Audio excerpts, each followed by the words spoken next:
히브리서 3장 12절에서 4장 2절 말씀 제가 읽겠습니다. 형제들아, 너희는 삼가 혹 너희 중에 누가 믿지 아니하는 악한 마음을 품고 살아계신 하나님에게서 떨어질까 조심할 것이요, 오직 오늘이라 일컫는 동안에 매일 피차 권면하여 너희 중에 누구든지 죄의 유혹으로 완고하게 되지 않도록 하라. 우리가 시작할 때에 확신한 것을 끝까지 견고히 잡고 있으면 그리스도와 함께 참여한 자가 되리라. 성경에 일렀으되 오늘 너희가 그의 음성을 듣거든 경노하시게 하던 것 같이 너희 마음을 완고하게 하지 말라 하였으니, 듣고 경노하게 하던 자가 누구냐? 모세를 따라 애굽에서 나온 모든 사람이 아니냐? 또 하나님이 40년 동안 누구에게 노하셨느냐? 그들의 시체가 광야에 엎드러진 범죄한 자들에게 아니냐? 또 하나님이 누구에게 맹세하사 그의 안식에 들어오지 못하리라 하셨느냐? 곧 순종하지 아니하던 자들에게가 아니냐? 이러보건대 그들이 믿지 아니함으로 너희 들어가지 못한 것이라. 그러므로 우리는 두려워할지니 그의 안식에 들어갈 약속이 남아있을지라도 너희 중에 혹 이르지 못할 자가 있을까 함이라. 그들과 같이 우리도 복음을 전함을 받은 자들이나 들은 바 그 말씀이 그들에게 유익하지 못한 것은 듣는 자가 믿음과 결부시키지 아니함이라. 아멘. 네, 우리 히브리서를 통해서 믿음의 세 가지 조언을 보고 있고, 오늘이 그 마지막 날입니다. 서울교회 제목은 떨어질까 염려하라는 제목이죠. 출애굽한 이스라엘 백성은 분명하게 하나님에게 선택을 받은 하나의 백성이 맞습니다. 그들에게도 은혜가 있었어요. 그리고 그들의 회개는 민족적 회개였습니다. 그러나 그 무리를 자세히 들여다봤을 때 우리는 잘 알고 있습니다. 그 무리는 두 무리로 나누어져 있었어요. 하나님의 말씀을 따르는 자들과 그렇지 않은 자들로 나뉘어져 있었습니다. 가나안 땅에 들어가는 자들과 광야에 남는 자들로 남아 있었습니다. 오늘 본문 말씀을 통해 다시 말하면 하나님의 안식에 들어갈 자들과 그렇지 못한 자들로 나뉘어져 있는 거예요. 히브리서 저자는 독자들한테 이렇게 말하는 거예요. 너희가 하나님의 말씀을 받고 깨닫고 그것을 즐거워하는 데서 멈춰있지 말고 그것을 믿음으로 받아들여서 그 말씀대로 사는 행위까지 가야 한다라는 걸 이야기하고 있는 겁니다. 오늘 이 말씀에 대해서 우리가 조금 더 깊게 이해하기 위해서는 우리가 먼저 구원론에 대한 관점을 정확하게 볼 수 있는 눈이 필요해요. 이 안식에 대한 이해를 단순하게 구원으로만 보자면 모세가 구원받지 못한 것으로 오해를 할 수 있기 때문에, 그렇죠? 모세는 들어가지 못했잖아요, 가나안 땅에. 그래서 먼저 구원에 대해서 여러분들과 정의를 먼저 내리고 싶어요. 신학적인 개념으로. 그럼 구원을 이룰 때 우리가 가장 강조하는 것이 있습니다. 그것이 뭐냐면 우리가 죄인인 것을 깨닫고 우리의 죄를 하나님한테 회개하고 예수 그리스도를 받아들이는 것을 이야기를 합니다. 이 과정에서 이루어지는 것이 두 가지가 있어요. 그것이 뭐냐면 첫 번째가 중생입니다. 이 중생이 무엇이냐면 하나님께서 자신의 사람을 택하고 자신의 은혜로 이 사람을 깨닫게 도와주고 인도해내는 겁니다. 그래서 아마 여러분들께서도 이런 말씀 들어보셨을 것 같아요. 이 구원에 있어서 하나님께서 예정하신 예정론이라는 말을 들어보셨을 거예요. 바로 여기서 나오는 겁니다. 하나님께서 택하기로 작정한 자를 구원에 이르게 하는 것은 전적으로 하나님께 달려있는 겁니다. 우리가 그것에 대해서 뭐라고 할 수가 없어요. 먼저 이루어지는 것은 하나님의 선택입니다. 그리고 그 사람을 부르는 거죠. 그리고 그 사람의 생명이 완전하게 거듭나는 것을 우리는 중생이라고 해요. 그 중생의 과정이 일어나면서 한 가지가 같이 일어나죠. 그것이 무엇이냐면 바로 칭의라는 거예요. 이 칭의는 뭐냐면 하나님께서 이 사람을 법적으로 정확하게 증명해 주는 거예요. 이 사람은 의로운 사람이다 라고 그냥 부르는 겁니다. 의로운 옷을 덧입혀버리는 거예요. 더 이상 죄가 얘를 끌고 갈 수 있는 권한이 없어요. 죄는 이제 더 이상 이 사람의 주인이 되지 못하는 겁니다. 이게 바로 칭의라는 거예요. 우리는 구원론에서 이 마틴 루터를 통해서 이 부분에 대해서 매우 강조를 많이 했고, 로마서를 통해서 구원의 시작점에 대해서 우리는 매우 많이 배웠어요. 오늘날 개신교가 그것을 가르치고 있는 것이죠. 그런데 구원에는 여러분 한 가지의 개념이 더 들어가 있습니다. 이게 세 번째 개념인데, 그게 바로 성화의 과정이에요. 성화의 과정. 다시 말하면 이 과정은 무엇입니까? 하나님께서 의로운 자로 덧입혀줬는데, 성화의 과정은 그 의로움을 덧입은 자로서 자신 안에 있는 죄를 없애고 그 선한 모습, 그 의로운 모습대로 자신을 하나씩 하나씩 갖춰 나가는 모습을 말하는 겁니다. 왕이 저기 밖에 있는 거지를 데려다가 자신의 자녀로 삼은 거예요. 누구도 이 거지에 대해 거지라고 더 이상 말을 할 수가 없어요. 권한이 없습니다. 신분이 완전히 바뀐 거예요. 그런데 그 거지가 왕의 옷을 입고 왕자의 옷을 입었는데 다시 밖에 나가서 왕자의 옷을 벗고 다시 거지처럼 산다면 여러분 이 왕자의 삶이 무슨 의미가 있겠습니까? 여러분 성화의 과정은 그런 겁니다. 자기가 입은 옷을 보고 내가 하나님으로부터 의롭다고 칭함을 받은 것을 보면서 그 은혜에 감사하고 날마다 자신의 죄성과 싸워 이기는 사람들이에요. 그리고 그럴 힘을 하나님께서 주시는 겁니다. 그 과정을 걸어가는 것이 바로 이 성화의 과정이에요. 신앙이 말하는 구원론은요, 이것이 다 들어있습니다. 여기에서 무엇을 뺄 수가 없는 거예요. 그렇다면 오늘날 지금 믿는 우리가 이 세 과정 가운데에서 우리가 무엇을 바라봐야 되겠습니까? 여러분, 그것은 단연 이 성화의 과정입니다. 하나님의 말씀을 듣고 기뻐하는 데서 멈추는 것이 아니라 그것을 믿음으로 내가 받아들여서 하나님을 나의 아버지라고 부르고 내 안에서 일어나는 죄성을 죄인 줄 아는 데서 멈추는 것이 아니라 그것과 피 흘리기까지 싸워서 자녀의 모습을 갖춰나가는 그 과정을 걸어가는 거예요. 그렇게 구원을 완성시켜 나가는 과정인데 우리가 있는 겁니다. 오늘 본문에 등장한 하나님의 안식을 그 자체로서 뭐 하나님의 나라 이것을 구원으로 말하기에는 무리가 있어요. 그러나 확실한 것은 선택받은 자들이 그들이 가진 믿음으로 하나님의 말씀을 기뻐하고 그 말씀대로 살아야 구원이 완성된다는 것은 확실하다는 겁니다. 중생과 칭의는 그 앞뒤를 다투기 힘들 만큼 비슷한 시기에 그리고 여러 번이 아닌 인생에 한 번 이루어지는 거예요. 그러나 성화는 우리의 삶이 구원받은 이후 구원에 대한 확신을 얻은 뒤로부터 계속해서 이루어지는 과정 가운데에 있기 때문에 우리는 그 과정을 이해하고 우리가 그 가운데에서 걸음을 잘 가고 있는지를 날마다 확인을 해봐야 되는 거예요. 그리고 오늘 히브리서 저자가 우리에게 말한 것처럼 오늘날 우리가 서로 그러한 성화의 과정에서 벗어나지 않고 그 길을 걸어갈 수 있도록 우리가 서로를 계속해서 격려해야 된다고 이야기하고 있는 거예요. 3장 12절, 13절 말씀을 제가 한번 읽어보겠습니다. 오늘 본문 말씀. 형제들아, 너희는 삼가 혹 너희 중에 누가 믿지 아니하는 악한 마음을 품고 살아계신 하나님께서 떨어질까 조심할 것이요 오직 오늘이라 일컫는 동안에 매일 피차 권면하여 너희 중에 누구든지 죄의 유혹으로 완고하게 되지 않도록 하라. 지금 히브리서 저자가 전하고 있는 대상이 누굽니까? 복음을 처음 듣는 사람들, 복음을 들어야 하는 사람들을 얘기하는 게 아니에요. 이미 복음을 들은 너희들, 그 가운데서 누구예요? 하나님에게서 떨어지게 될 자들에 대한 이야기예요. 누구요? 복음을 듣고 기뻐하지만 하나님의 편에 서지 않아서 다시 하나님으로부터 떨어지게 되는 자들이 있다는 걸 이야기하고 있는 겁니다. 이 부분에 대해서 우리가 잘 봐야 되는 거예요. 믿음으로 우리가 거듭났고 우리가 하나님의 자녀라는 확신을 가졌다고 합시다. 그런데 그것이 우리의 인생의 종점이 되었어요? 여러분 절대 그렇지 않다는 거예요. 성경은요 언제나 이야기합니다. 우리에게 무엇을요? 성화의 과정이 얼마나 중요한지에 대해서 얘기를 해요. 어떤 신학자는 이것에 대해서 이렇게 얘기를 해요. 구원 탈락서를 말합니다.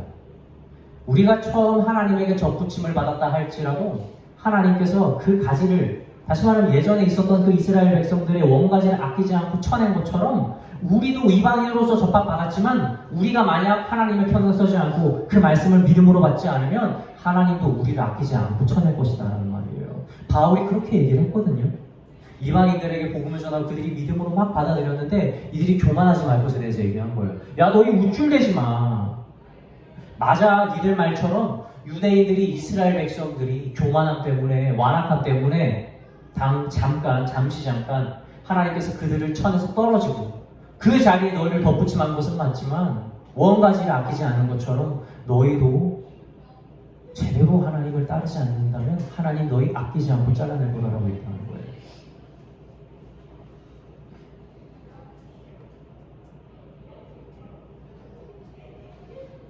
믿음 가지고 구원 받았다라는 그 확신 한 가지, 여러분 그것만 가지고 여러분은 기뻐하시면 안 됩니다.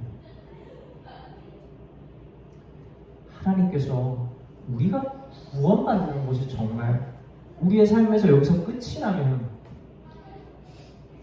우리 어떻게 설명하겠습니까? 우리가 하나님을 믿는 그 순간에도 여러분 여전히 육신의 죄를 입고 있습니다. 우리는 여전히 세상에서 우리 역할을 하면서 살아가고 있는 거예요. 왜 하나님은 우리에게 즉각적 구원을 허락하지 않았을까? 왜 우리를 하늘로 데려가지 않으실까라는 생각. 여러분 그 이유가 무엇이겠습니까? 그 구원의 완성까지 성화의 과정으로 우리에게 시간을 주셨다는 겁니다. 그 길을 잘 걸어가야 되는 거예요. 제가 예전에 교회에서 세례를 받을 때 중학생 때였던 것 같아요. 그때 세례 교육을 교회에서 이렇게 하잖아요. 저랑 같이 세례를 받는 청년이 저보다 좀 몇 살 더 많은 형이었는데 교회에 같이 세례를 받겠다고 온 겁니다. 못 봤던 사람인데 우리 교회에 있었던 어떤 집사님분의 어떤 친척이었던 것 같아요. 근데 그 형이 저랑 이제 세례 교육을 받고 나서 잠깐 시간이 나서 저한테 물어보더라고요. 야, 너는 천주교 세례는 받았냐? 이렇게 물어보는 거예요. 그래서 아니 당연히 아니라고 했죠. 무슨 소리라는 건가 하는 거예요. 근데 자기는 천주교 세례도 받고 불교 세례도 군대에서 다 받았다는 거예요. 근데 내가 기독교 세례만 못 받아가지고 지금 제대하고 나와가지고 지금 이제 세례를 받는다고 그렇게 얘기를 한 거예요. 세례만 받으면 된다고 생각을 하는 거예요. 아니나 다를까? 이 청년이 세례를 받았어요, 저랑 같이. 그리고 나서 제가 얼굴 한 번도 못 봤어요. 세례 받으면 다 된다고 생각을 하고. 세례는요, 혼인식 같은 겁니다. 사람들에게 내가 이 사람과 혼인한다, 내가 이 분과 결혼했다는 것을 세상에 선포하는 자리인 거예요. 여러분 결혼식도 중요해요. 결혼식 사람 안 부르고 하면 안 돼요, 솔직히 말해서. 여러분 증인 세우는 거거든요.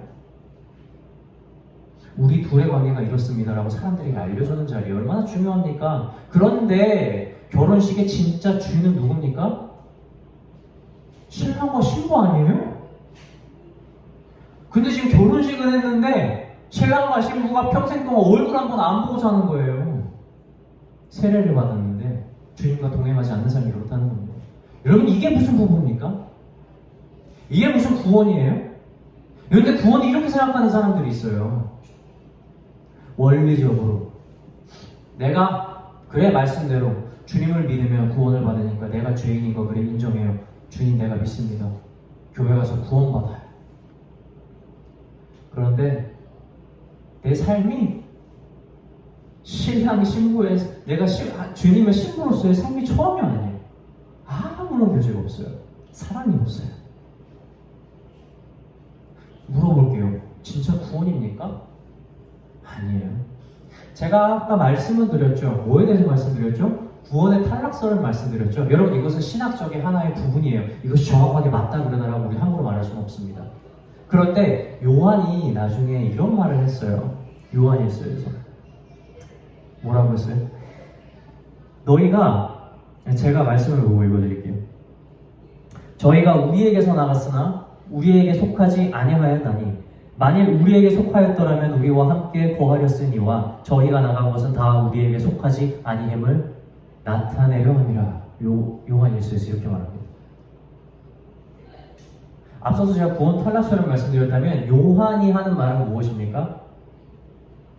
얘네들이 우리를 떠나게 된 것은 애초에 처음부터 우리와 함께하지 않았다는 것을 증명하기 위함이라는 거예요. 그럼 두 번째는 무엇이에요? 왜 주님을 떠납니까? 왜 교회를 떠납니까? 왜 신앙생활을 유지하지 못합니까? 그것은 처음부터 이들의 회개가 진짜 회개가 아니라는 거예요. 이들의 구원이 진정한 구원이 이루어지지 않았다는 겁니다. 요한에 따르면 구원론은 이건 거예요. 하나님으로부터 중생을 얻고 새로운 생명을 얻고 의롭다 칭함을 받고 그 능력을 경험을 하고 은혜를 경험을 한 자들은 반드시 성화의 과정을 걸어갈 수밖에 없다는 거예요. 다시 말하면 이 세 가지가 뗄 수 있는 개념이 아니라 한 사람에게 반드시 나타나는 하나의 과정이라는 거예요. 다시 말하면 성화의 과정은 무엇이에요? 그것 자체로서 구원이 아니라 구원을 받았다는 증거가 삶의 성화의 과정으로 나타나는 겁니다.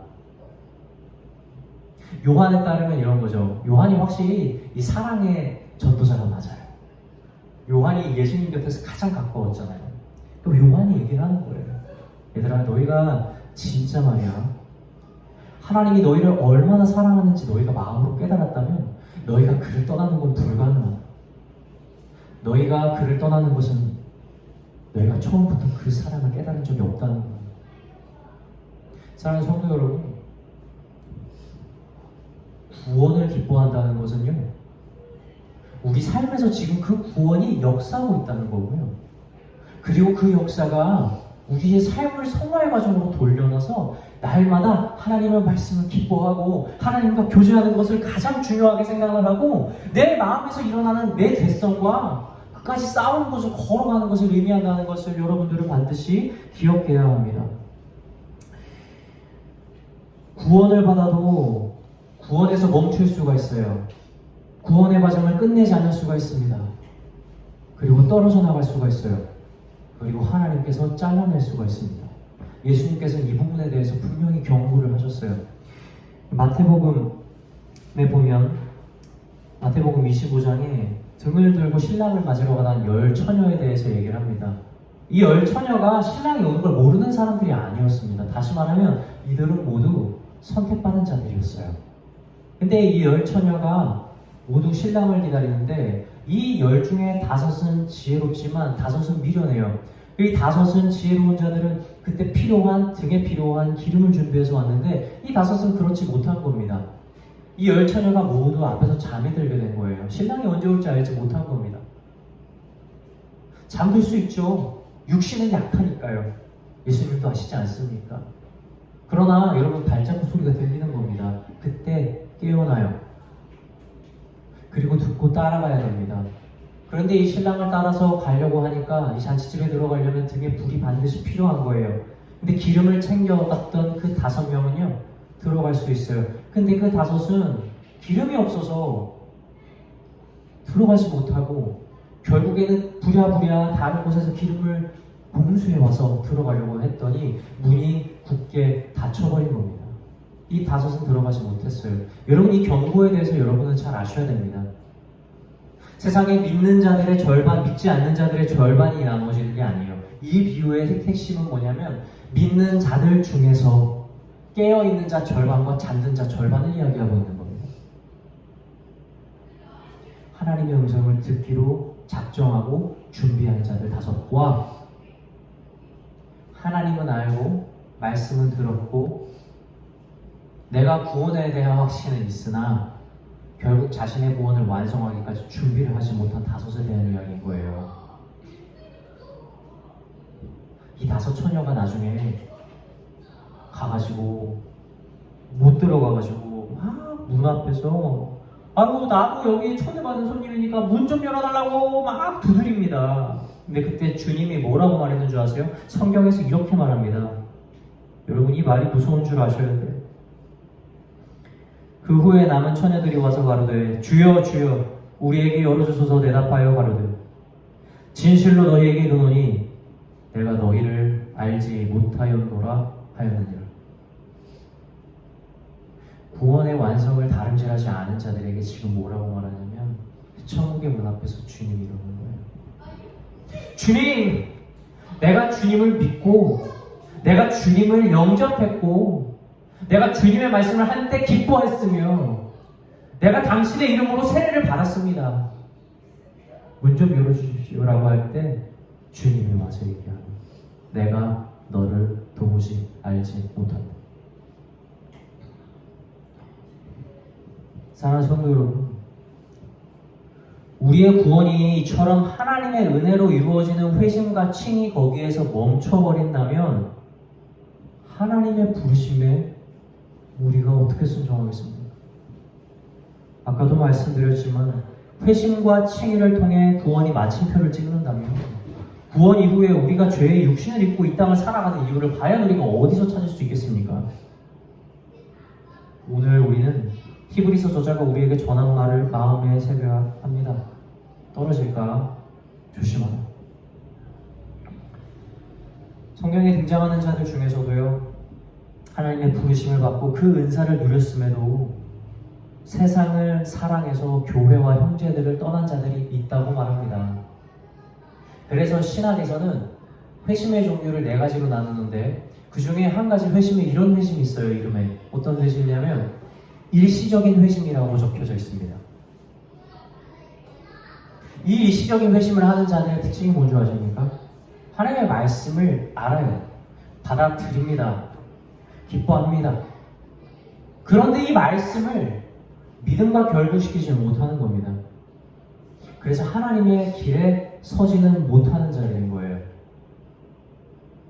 이들의 겉모습은 일시적인 회심을 통하는 것이 마치 진심 어린 회심을 통하는 것 같은 모습으로 잠깐은 비춰질지 모르지만 이들의 삶에는 회심의 과정이 없는 거예요.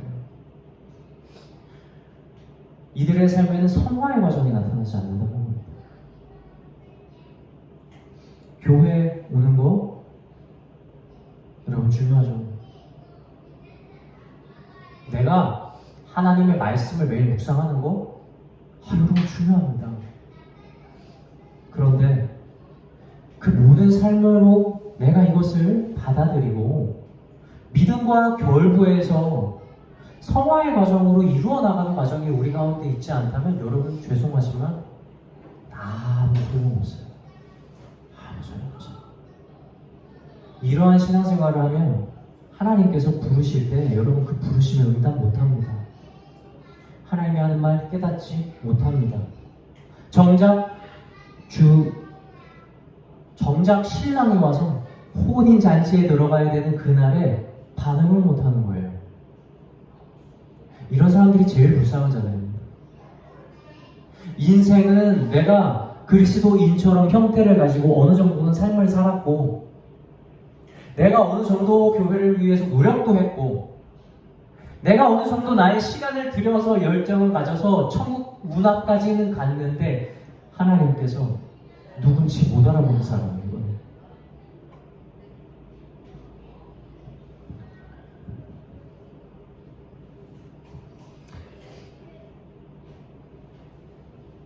사랑하는 성도 여러분, 구원의 새 과정은 뗄 수 있는 과정이 아닙니다. 그러니 마음의 소망과 믿음을 가지고 여러분 날마다 깨어있는 신앙이 되십시오. 믿는 자들 중 5명은 하나님이 알지 못하는 자들입니다. 여러분 그런 자들이 되지 않기 위해서는 오늘 히브리서 저자의 경고처럼 우리도 떨어질까 조심해야 되는 마음이 필요한 거예요. 나는 오늘 주님과 동행하며 그 성화의 과정 가운데에서 계속해서 걸어가고 있나 점검해 보시기를 바랍니다. 우리는 3주 동안 히브리서 저자가 저랑 믿음의 조언을 나눴습니다. 정리하고 마치겠습니다. 첫 번째는 흘려 떠내려가지 말아야 합니다. 가만히 있어도 믿는 자들은 반드시 세상에 밀어내는 힘과 마주하게 되어 있어요. 그때 우리가 가야 될 목적지를 흔들리게 하고 우리가 가야 될 목적지를 못 보게 하는 마귀의 전략에 넘어지지 말고 끝까지 그곳에서 우리의 믿음의 자리를 사수할 수 있어야 합니다. 둘째는 깊이 생각해야 합니다. 표면적인 것을 보고 단순하게 생각하는 데서 멈춰서는 안 돼요. 어느 한 종을 보고도 그 종이 섬기는 아들이 있다는 것을 알고 그 아들이 살고 있는 집이 있다는 것을 알고 그 집을 지은 주인이 있다는 것을 아는 지혜로운 자가 있는 것처럼 우리도 날마다 깊이 생각해야 합니다. 우리 삶에서 일어나는 모든 기쁜 일뿐만 아니라 모든 어려움과 고통 순간에서도 이것을 설계하신 주인을 생각을 하면서 감사하고 기뻐하는 마음을 가질 수 있어야 됩니다. 그리고 마지막은 오늘 말씀입니다. 떨어질까 조심해야 합니다. 예수 그리스도를 믿는 믿음으로 구원을 시작했다면 이제 그 구원의 의미를 찾아 그 구원의 완성의 과정을 걸어가는 성화의 과정이 우리의 삶 가운데 있어야 합니다.